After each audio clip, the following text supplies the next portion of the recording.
similar to peanut oil and peanuts. Gluten can hide in all these little cracks and crevices, and just a really tiny microscopic amount of it can actually damage a celiac person. They may not have the symptoms, but they still can damage them. So you still have to be extra careful, even if they aren't symptomatic. But then there's also gluten intolerant people who would probably be fine with that cross contact or that cross contamination. Because they're intolerant in a different way. The autoimmune disease isn't triggered, it just affects their body. So they would probably be better off with a cross contact than a celiac. It's going to get damaged. Again, like I said, whether they have a symptom or not is kind of up to the individual. Welcome to the Marriage and Motherhood Podcast. I'm your host, Michelle Perda. As a marriage coach who's married with 3 kids, I know how much parenthood could change a marriage. If flirting, laughing, and having fun together feels like a thing of the past, then I'm here to teach you that marriage doesn't have to feel so hard with your parents, and your marriage can thrive even when you're in the season of raising kids. Whether you're in a good place in your marriage and you just want to continue growing together, or you're wondering if you even like your spouse anymore, this podcast has something for you. Join me here each week as we dive into what it takes to help your marriage grow, and maybe even do a 180. You'll learn ways to handle conflict better, bring that spark back into your relationship, as well as learn how to improve other areas of your life from my lovely guest experts. Are you ready for the next stage of your life and marriage? Let's dive in. Hello. Welcome back to another episode of the Marriage and Motherhood Podcast. This week's episode is going to be food related. If you have been listening to me for a while, you know that food is my love language. And as soon as I met Carrie and I learned what she does and what she's going to start supporting people with, I was like, wow, there are so many parents out there that could use her, because I personally know, like, my co-parent has a son who's got celiacs. My neighbor, she just discovered that her daughter has celiacs now. And I just started noticing a lot more kids are being diagnosed with needing to go completely gluten-free. And so I was like, okay, I need to have Carrie on the show because I know that they're not alone. I know that there are moms out there just like Carrie who are newly discovering, like, what's going on? Why are my kids having belly issues? Why do they look bloated? Why are they so angry right now? And what can I do about it? I was telling her that as soon as I found out that my middle child had sensory processing disorder, it was like, okay, both the relief of knowing what was going on, but also so much overwhelm of like, okay, this is going to completely switch up how we're going to do things, and what can I do to help them, and da-da-da-da-da. And so, Carrie, thank you so much for being on the show, for being a resource for moms out there who are new to navigating the world of gluten-free. Can you share with us where you live, how old your kids are, and what led you down this path of wanting to become a gluten-free lifestyle coach to help moms out there? Sure. So I am from Athens, Ohio, and I've lived here since '95. So I like to say I'm from here. I moved around a lot as a child. And I have 3 boys. They're currently aged 23, 21, and 18. And they actually, fun fact, all 3 have celiac, as well as myself, and very likely my husband as well. So I found out about 2011 for me. So it's been quite a while. And then we shortly thereafter started figuring out the kids as well. And I just felt like there were so little resources to really help you out. And even I got misdiagnosed for years. Like, they should have diagnosed me like 10 years prior to it, or even in childhood. I had symptoms in childhood and nobody noticed it. So my goal is to make people more aware and to make the gluten-free journey not a burden, and to be more fun, and to like still live your life like you should be able to live it even though you have this food restriction. So that's my whole goal, is just to help others not make the same mistakes I did and make this journey a lot easier for them. And who doesn't want an easier life, right? So for those of us who are new to this world, right? Like, I personally, I don't believe I have celiac, but for those of us who have kids, or maybe within ourselves, can you share with us what symptoms you started noticing that now looking back, you're like, oh, that should have been discovered and informed way earlier, just so we can help catch those who might actually benefit from visiting the doctor, getting labs done, or whatever it is, to help them receive a diagnosis so they know what to do to support their family? First of all, I want to say about 1 in 10 Americans actually have celiac disease. They Wow, say even that's possibly even more than that, but most people don't even actually know they have it. It's such a silent disease. The symptoms that come with it are very dependent on your body, and many times these are simulated by other types of issues that you might have. So you may not know that you have it because you think you have this other thing, when actually the whole root cause was celiac. So for me, my early childhood symptoms was I was 2 weeks late. I weighed 5 pounds and 14 ounces, 2 weeks late. I was very tiny as a child. I was super underweight. I like to tell the story that when I was in fourth grade, they had the car seat restriction law, the new one that came out. That you had to be 40 pounds or more, or you had to be in restraint. And I was in fourth grade and I weighed 39 pounds. And of course, my fourth grade brain's like, there's no way I'm sitting in a car seat. I'm too old for this. I'm a big person now. So low weight is definitely one of them. A common misconception is that in children, usually it is constipation, not Mm. diarrhea. So a lot of people associate celiac disease with gut issues, but it isn't always just gut issues. And many times in children, it's constipation, not diarrhea. I also was having hair issues. So if you're looking at our podcast episode and on the video, you'll see my hair is very naturally curly. Well, I had natural curls when I was a little girl, but then my curls started falling out. Once I started living with my grandmother who ate less processed food, so hence I was eating less gluten, my curls started coming back again. So it can even manifest in skin and hair and nails. I always had eczema. Eczema is a symptom that a lot of people overlook. They just think it's, something that you're, putting on your skin or something. I would always be so tired all the time. And tired is another symptom because many times you're anemic. When you are celiac, you're not absorbing the iron properly. So tired is also a symptom. For my children, each of my children was different. So the oldest was weak teeth. He was getting cavities, even though he brushed his teeth really regularly as a child. He had weak nails. He was literally cutting his fingernails with the little tiny baby nail clippers that you use for on newborns. He was using that in fourth grade on his nails Wow. until we got him gluten free. Realized he had celiac and got him gluten free. And about 3 months later, he was like, "Mom, I can't clip my nails." And we realized he was still using those infant nail clippers on his nails, and now they're stronger. So it can be things like that. Like my youngest, oh my goodness, he was like, we called him the Tasmanian devil. I mean, he was so mean.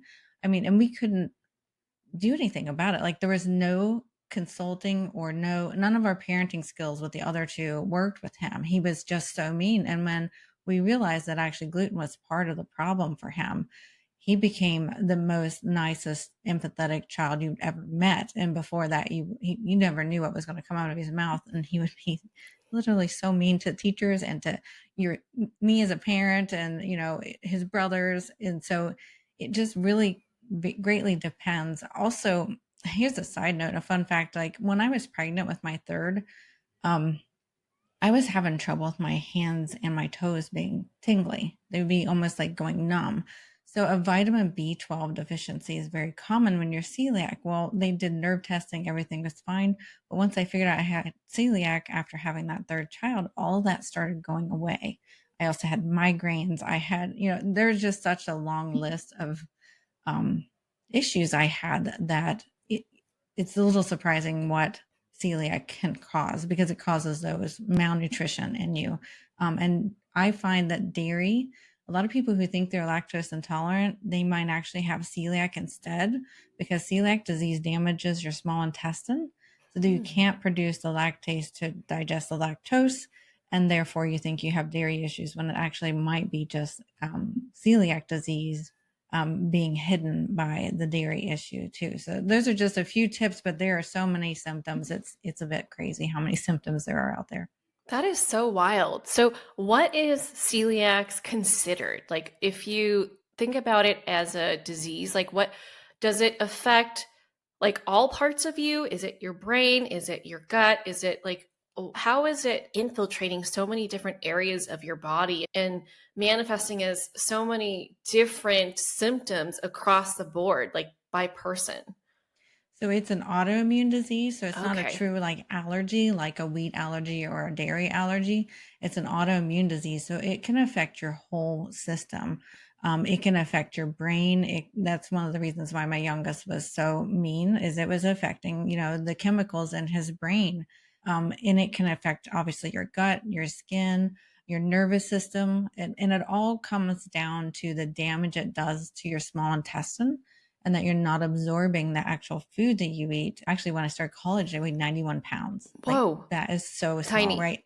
Right. But I ate like a horse. Like, I ate more than most teenage boys my age. Like, I would literally eat 9 slices of pizza for lunch. That's how much I ate because my body was trying to compensate for me not absorbing the nutrients. Mm, So I was overeating, but yet still being super skinny and scrawny. People probably thought I had some sort of eating disorder like bulimia or something, because they would see me eat, but yet I gained no weight. right. But it was all based upon me not absorbing any of my food that I was eating.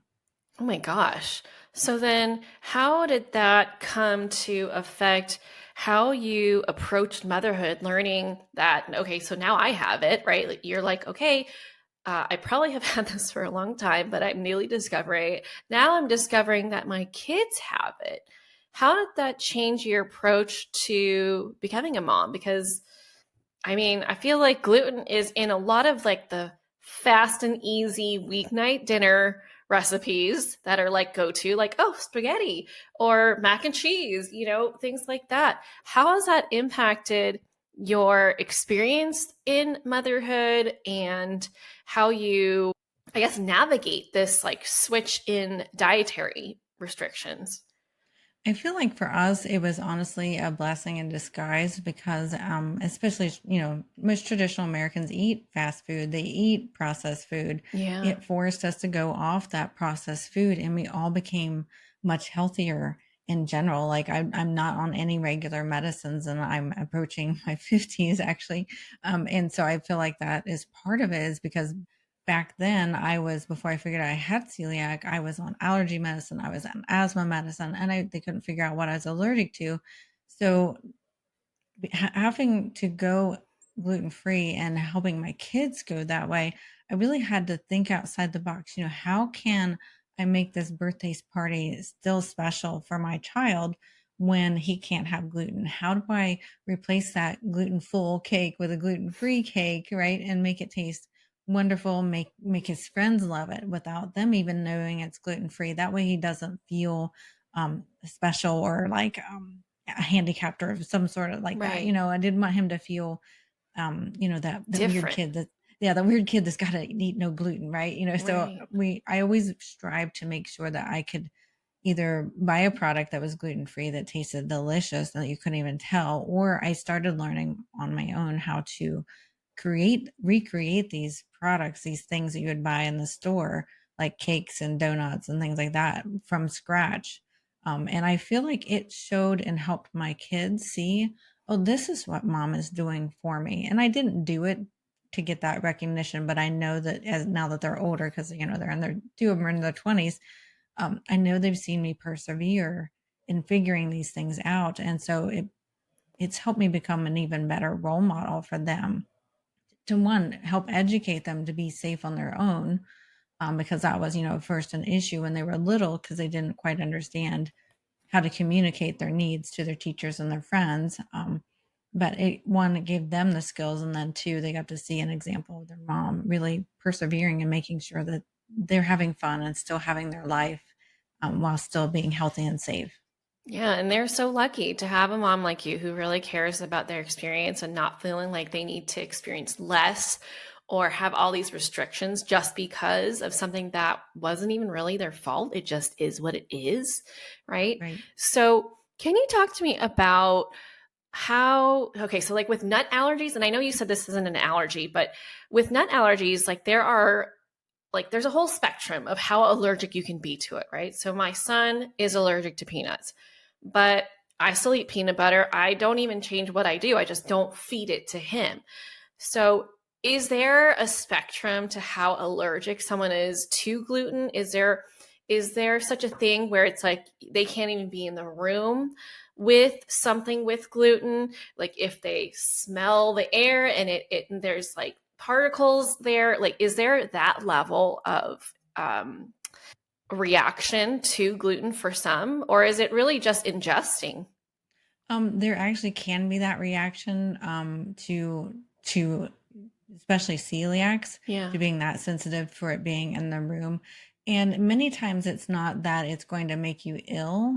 For us and for other celiacs that I know that are my friends, they discovered once they were the longer they were off gluten, the more, let's say, smelling bread in the bread aisle gave them a headache. Now Oh, they're not going to get sick from it per se. They're not touching it or ingesting it, but the body learned that, hey, this is a bad thing for me. I smell that bad thing, so I'm going to give you a headache so that you go somewhere else. right. Right. So there's things like that. Now I do know for me, I and a couple of my kids are very sensitive. We have to be really careful about, let's say, the pans that we're cooking in. So Mm, if we had a shared kitchen, we would need to have separate pots and pans, and separate, definitely, cutting boards and rolling pins and things like that, because gluten, similar to peanut oil and peanuts, gluten can hide in all these little cracks and crevices, and just a really tiny microscopic amount of it can actually damage a celiac person.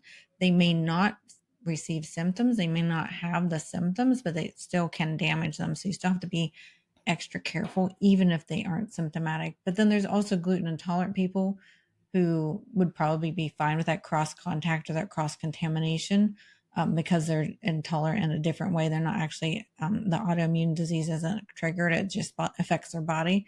So they would probably be easy, better off with that cross contact than a celiac going to get damaged.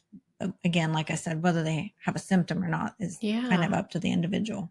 So does that mean that you guys don't ever go out to eat at restaurants then, unless it's like a straight, like strictly gluten-free restaurant? Because you said like you need like separate cutting boards, separate pots and pans. So is that an adjustment that you've made with your family where you only eat home cooked or home prepared meals? Yeah, that's actually an interesting question because we do eat out. We are very picky about where we eat out. I talk very, you know, well to the server, and if the server gets it, then we're usually good. Um, Sometimes I'll talk to the chef too. Many restaurants are really good about allergies in general, and they're getting a lot more adept to the gluten-free needs as well. So whenever we do go out to eat, I will tell you it's typically a sit down place. We're generally not able to go to a fast food type of restaurant because of, the protocols are not as strict there for allergens. So there are several places locally that we can go to. There's also a great app.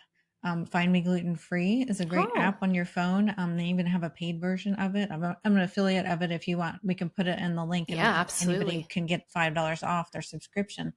But it's really great at helping you figure out when you're traveling what restaurants are safe. And people will put whether they're celiac, and people now have to be certified in celiac knowledge to put a celiac review on it too. So they're doing that to help people be even more safe when they're celiac versus just gluten intolerant or avoiding gluten.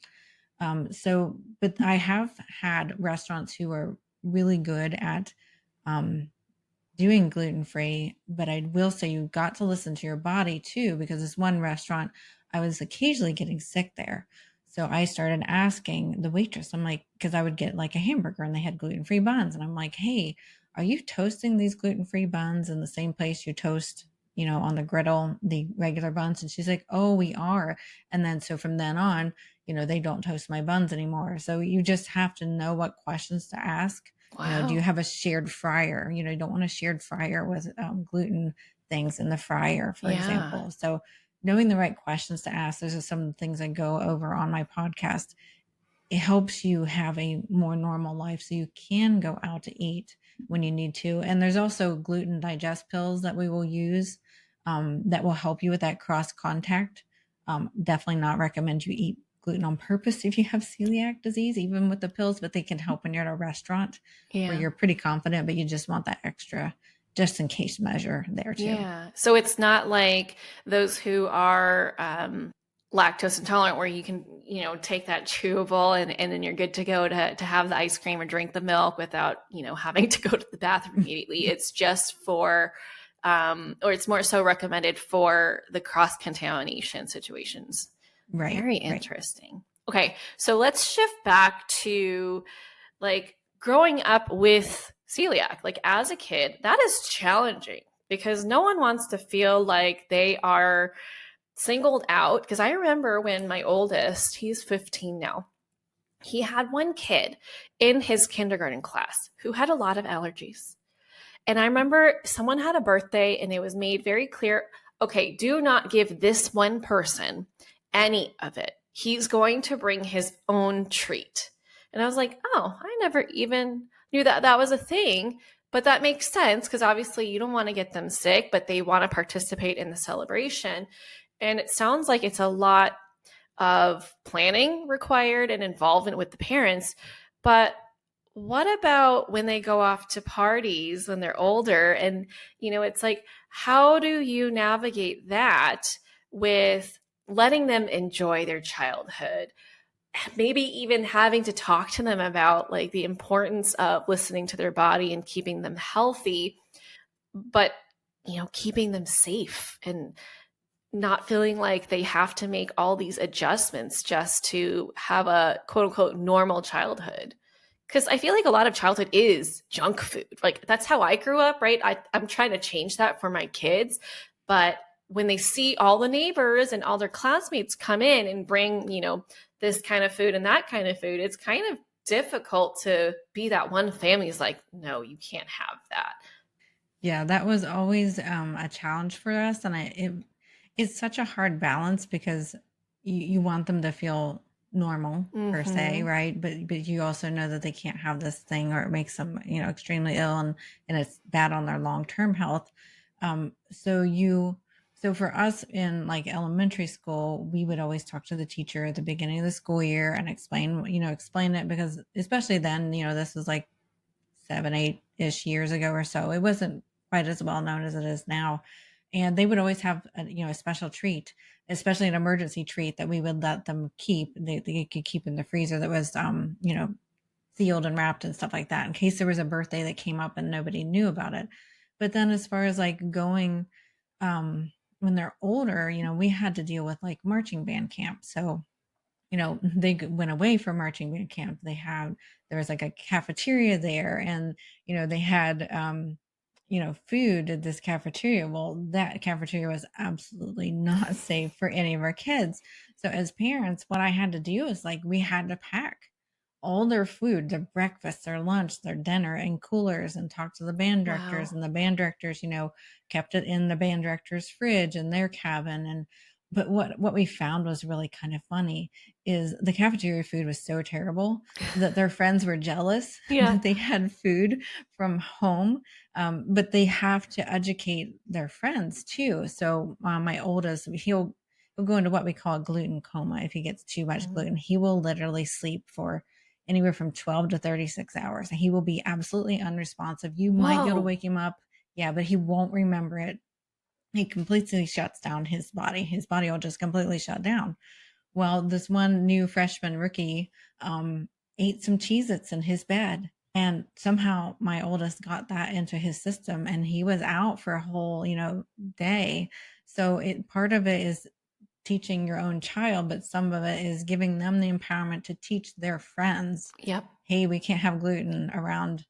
Caden is his name. So like, the funny thing, the joke that other bandies would say is like gluten kills Caden. You know what I mean? So they would start joking about it and it would be kind of a fun thing. So I feel like if you give your child permission to Hmm. understand themselves and to teach others and to not see it as a disability or Yeah. handicap on their own and give them empowerment, then they feel empowered to help others understand what's going on. And they've actually helped others realize that they had celiac and then they got tested, that friend or so got tested. Yeah. And yes, they did have celiac. So they were able to help recognize symptoms in other people too and help them get diagnosed with celiac. So it's quite the balance, but I feel like the empowerment and the positivity is what can really help this be successful and not be such a downer, No, basically. absolutely. And I love how much of an advocate you have become because obviously moms want the best for their kids.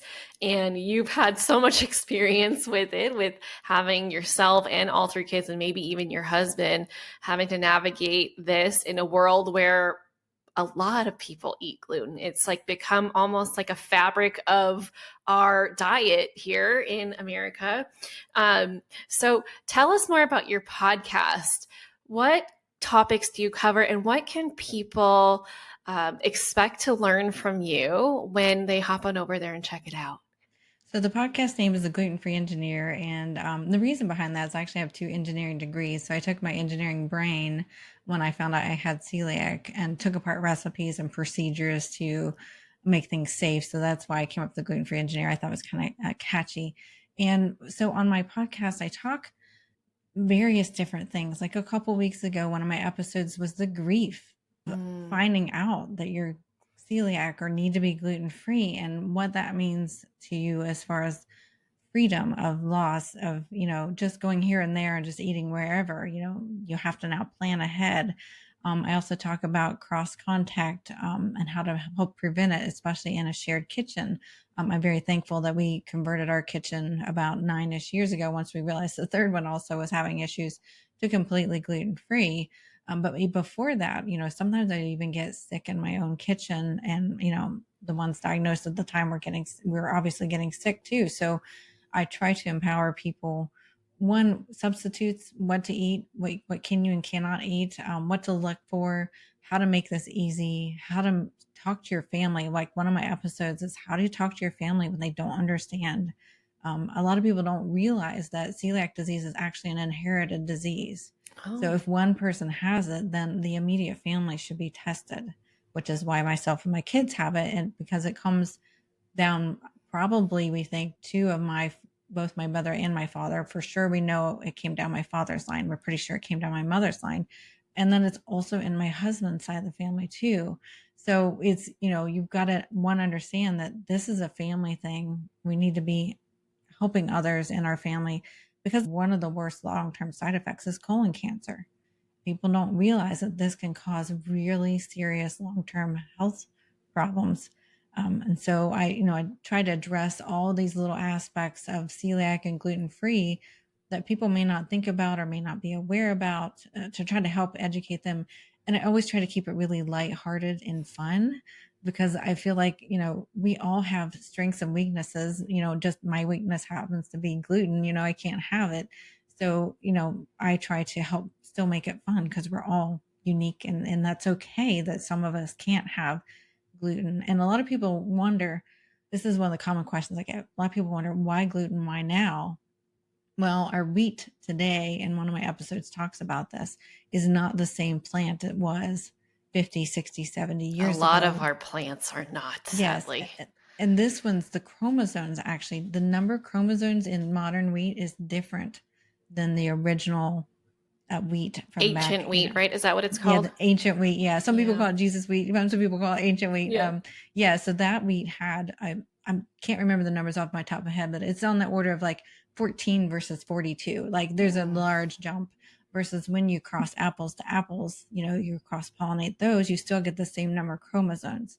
So our current wheat has a lot more gluten in it than it did back then. And they even have evidence of celiac people from, the really, really ancient old times, but people just died early. They just didn't know Right. what was causing the problems. So we have twofold. One, we're more educated, and two, there's more gluten in our food that has gluten in it. So it's kind of a double-edged sword. So I talk about things like that on the podcast. Incredible. Okay, so if you are listening to this and you're like, oh, maybe I have it, or maybe someone I know has it based on what Carrie has shared, go check out her podcast. Okay, go give her a follow on Instagram. Can you share your handle so that people can begin reaching out to you and learn more from you and connect with you?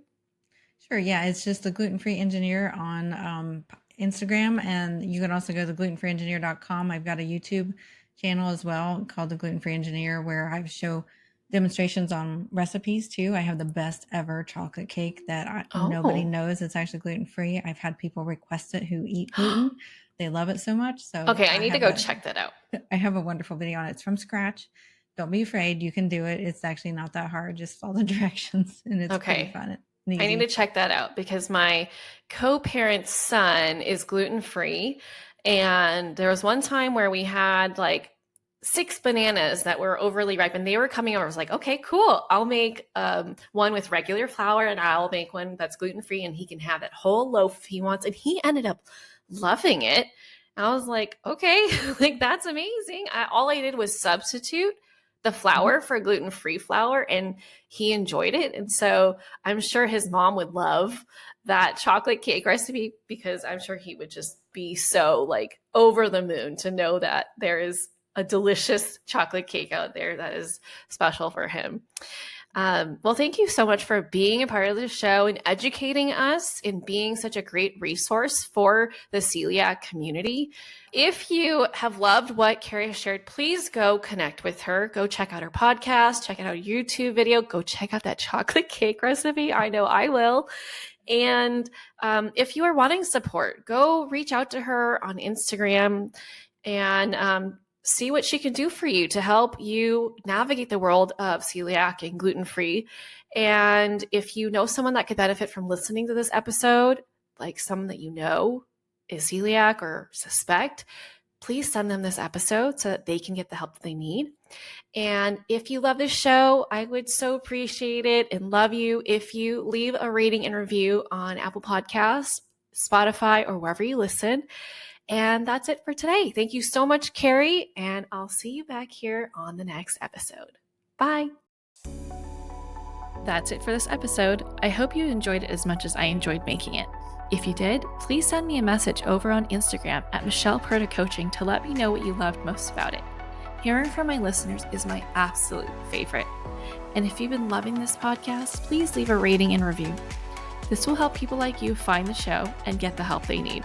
Catch you here on the next episode. Bye.